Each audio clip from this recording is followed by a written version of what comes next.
जी तो ये code segment दिया गया और हमने इसकी आउटपुट बतानी है। तो इसको हम पहले ट्राई रन करके देख लेते हैं। तो सबसे पहले इसमें हमारे पास एक वेरिएबल है नम जिसकी वैल्यू 10 है। तो आफ्टर दिस स्टेटमेंट रैम में एक वेरिएबल क्रिएट हो जाएगा और उसको वैल्यू जो है वो 10 असाइन हो जाएगी। उसके बाद हमारे पास असाइनमेंट ऑपरेटर्स का इस्तेमाल हुआ है लाइक दिस। इस लाइन में एडिशन असाइनमेंट है, सब्ट्रैक्शन असाइनमेंट है और मल्टीप्लिकेशन असाइनमेंट ऑपरेटर यूज हुए हैं। तो फर्स्ट ये जो लाइन है जिसमें एडिशन असाइनमेंट ऑपरेटर का इस्तेमाल हुआ है, तो अगर हम इसको ओपन करके लिखें तो it is equal to num is equal to num plus 5। तो इस स्टेटमेंट से पहले नम की वैल्यू हमारे पास क्या है 10। तो इस फॉर्मूला में अगर आप नम की वैल्यू 10 प्लस 5 एंटर करेंगे तो आपके पास आंसर क्या आ जाएगा 15। तो after this statement num will be equal to 15। अब यहाँ पे याद रखिएगा कि हमारे पास नम की वैल्यू जो है वो ओवरराइट हो चुकी हुई है। पहले 10 थी लेकिन अब हमारे पास क्या है 15। इसके बाद थर्ड स्टेटमेंट जो है इसमें सब्ट्रैक्शन असाइनमेंट ऑपरेटर का इस्तेमाल हुआ है और इसको अगर हम एलाबोरेट करके लिखें तो it is equal to num is equal to num minus 2।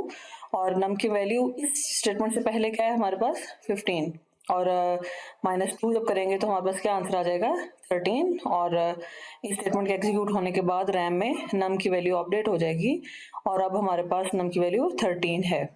इसके बाद नेक्स्ट स्टेटमेंट में मल्टीप्लिकेशन असाइनमेंट ऑपरेटर यूज हुआ है और इसको अगर हम एलाबोरेट करके लिखें तो it is equal to num is equal to num multiplication 3। और जो नम की वैल्यू इससे पहले है हमारे पास दैट इज 13 और प्लस इसको यहाँ पे हम मल्टीप्लाई करेंगे और हमारे पास जो है वो आंसर क्या आ जाएगा 39। तो इस स्टेटमेंट के एग्जीक्यूट होने के बाद नम की वैल्यू 39 होगी और जैसे ये सी आउट की स्टेटमेंट एग्जीक्यूट होगी तो कंसोल पे हमारे पास आउटपुट क्या आ जाएगी 39। तो लेट्स सी कि इसको अगर हम रन करते हैं तो हमारे पास क्या आउटपुट आती है। हम इसको कंपाइल एंड रन करेंगे और यहाँ पे आप ये देख सकते हैं कि जब हमने इस कोड को रन किया है तो हमारे पास कंसोल आउटपुट क्या आ गई है 39। थैंक यू जी।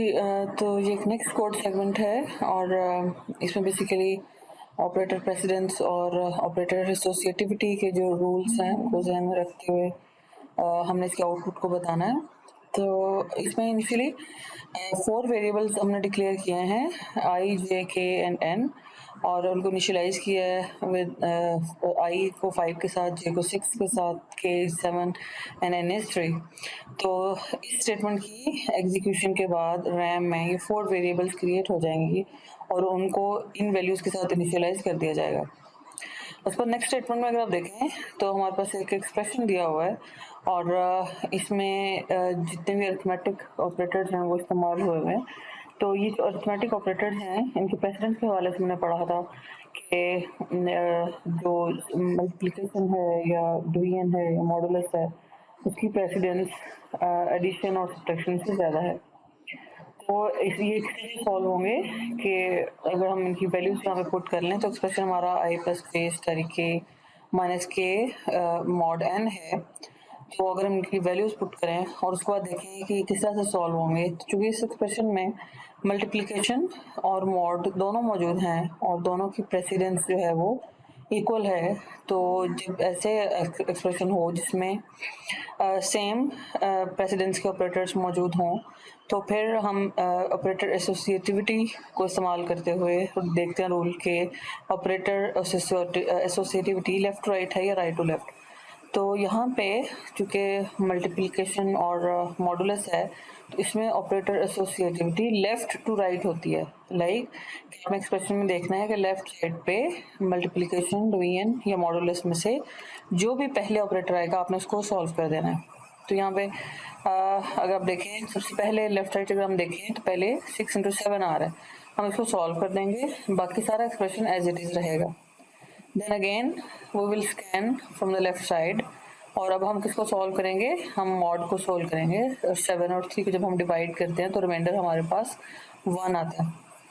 तो अब जो एक्सप्रेशन हमारे पास रह गया है उसमें प्लस और माइनस है और इन दोनों की प्रेसिडेंस इक्वल है और ऑपरेटर एसोसिएटिविटी के रूल के अकॉर्डिंगली हमने इसको लेफ़्ट टू राइट रिजॉल्व करना है कि हम सबसे पहले एडिशन को सॉल्व करेंगे और बाद में सब्ट्रैक्शन को सॉल्व करेंगे। तो एडिशन जब हम सॉल्व करेंगे तो 42 + 5 47 और -1 हमारे पास आ जाएगा 46। तो ये जो स्टेटमेंट है, जब ये एक्सप्रेशन एग्जीक्यूट होगा हमारे पास, तो आउटपुट हमारे पास क्या आनी चाहिए, 46। इसका नेक्स्ट स्टेटमेंट है आई डिवाइडेड बाय n, और डिवाइड जब हम करते हैं तो हमें इसका जो क्वोशंट है वो रिटर्न होगा। आई हमारे पास यहाँ पे क्या है, 5, और n हमारे पास क्या है, 3 है। तो 5 mod 3 को जब हम 5 को 3 से डिवाइड करेंगे तो आंसर हमारे पास 1 आएगा। तो इस प्रोग्राम की जो ओवरऑल आउटपुट है वो पहली लाइन की वजह से 46 और दूसरी स्टेटमेंट की वजह से 1 आएगी। तो अब हम इसको ड्राई रन हमने कर लिया है। अब हम इसको कंपाइल एंड रन करके देखते हैं कि इसकी आउटपुट हमारे पास क्या आती है।